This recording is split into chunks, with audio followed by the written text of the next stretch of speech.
El presente vídeo es una estructuración gráfica a nivel de mapas conceptuales y lectura de la obra del Dr. Evaristo Méndez Quintero, titulada Epistemología aplicada a la investigación científica. Es un referente bastante claro y muy útil para toda persona que desee realizar un trabajo de tesis, ya sea a nivel de licenciatura, a nivel de maestría o de doctorado. Tiene todos los componentes y elementos necesarios para validar este trabajo de tesis, ya que se prodiga mucho en lo que es la sustentación y la fundamentación del mismo. Sin embargo, la obra del doctor Evaristo Méndez Quintero es bastante densa y en aras de darle una mayor simplificación para un mejor entendimiento del lector, lo llevé a un plano gráfico, de tal manera que me he permitido hacer mapas conceptuales de su obra, a fin de que el lector tenga una mayor permeabilidad, una mayor asimilación de la misma. La sociedad y la ciencia postmoderna. Estos avances en materia de fundamentación de la ciencia quedaban enmarcados dentro del proyecto de la modernidad, ya que la ciencia seguía siendo proyectada de manera hegemónica en el contexto cultural y social. Se rescata y se replantea el racionalismo y la creatividad en la ciencia. Decía Einstein, citado por Popper, que de un modo en general no me agrada todo el aferrarse positivista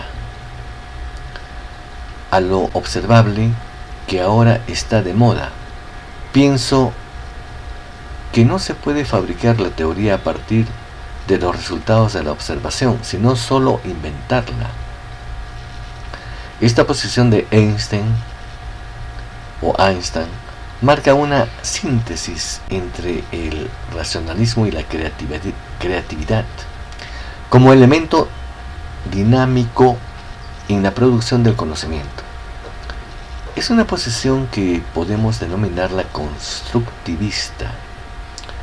Del seno de la crisis tanto del modelo capitalista como del socialista, así como la crisis interna de las ciencias sociales, empieza a conformarse la sociedad postmoderna, una sociedad en transición, pero que ya empieza a definirse en determinados espacios sociales. Uno de ellos es la propia ciencia, como explicaremos más adelante. La ciencia moderna, como la sociedad, está en crisis. No corresponde a las nuevas exigencias sociales y esta concepción está llegando a su fin.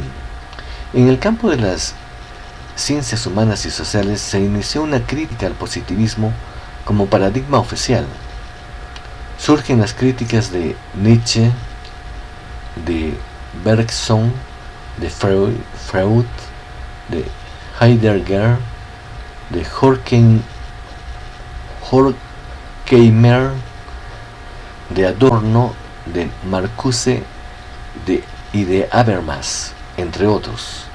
Estos autores tienen en común la crítica a la razón instrumental que caracterizó la modernidad. Crítica al progreso ininterrumpido. Las crisis periódicas del capitalismo en el siglo XIX y las del XX fueron demostrando poco a poco que el progreso ininterrumpido ofrecido entre otros por la ciencia era en un solo sentido, la civilización tecnocientífica y a favor de determinados sectores o clases sociales. Se planteó el modelo socialista para demostrar final y lamentablemente que tampoco el progreso era para todos. La última guerra mundial fue el final de la pretendida racionalidad del sistema que viene justificándose desde los iluministas del siglo XVIII. La guerra y las bombas nucleares revelan que lo racional es un proyecto político de la clase gobernante, pero en cuanto a las otras clases, se han salido de esa racionalidad. expresada en normas jurídicas. Entonces aparece la irracionalidad del que manda para imponerse.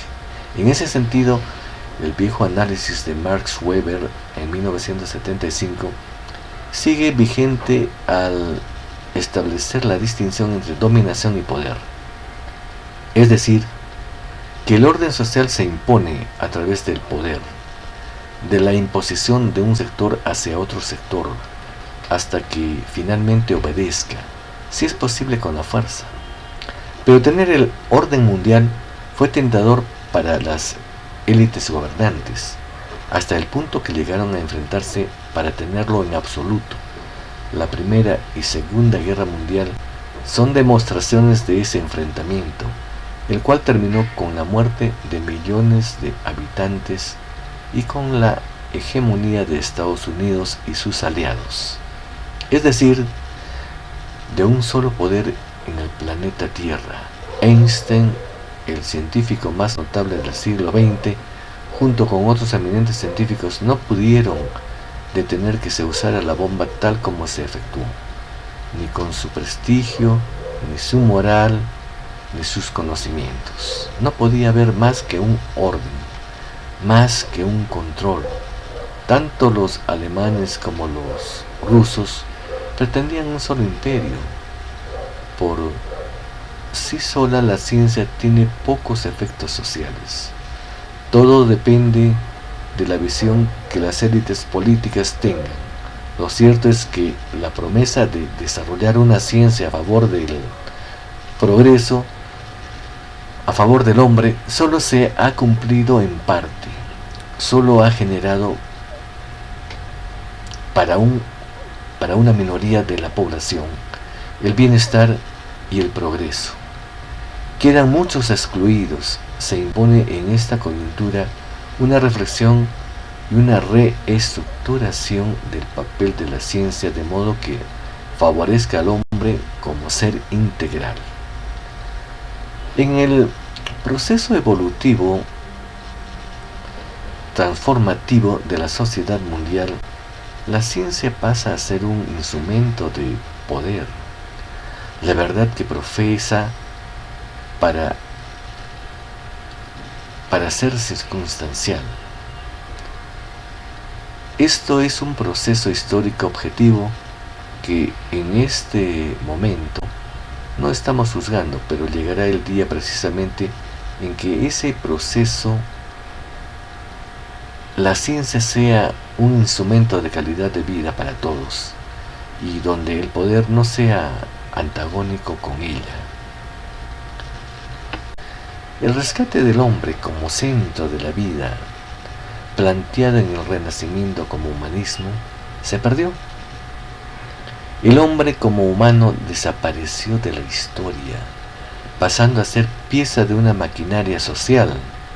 El hombre común, o el burgués como individuo, o el proletario, la clase media, el marginal, pasan a ser categorías objetivas estructurales unidireccionales. El hombre desaparece como componente de la reflexión de los propios científicos naturales y sociales, siendo la mayor ironía una ciencia social sin el hombre. Todo reducido al estatus, al rol, al comportamiento. El hombre pasó a ser objeto, nunca se consideró como ser integral, con necesidades, problemas, aspiraciones, etc.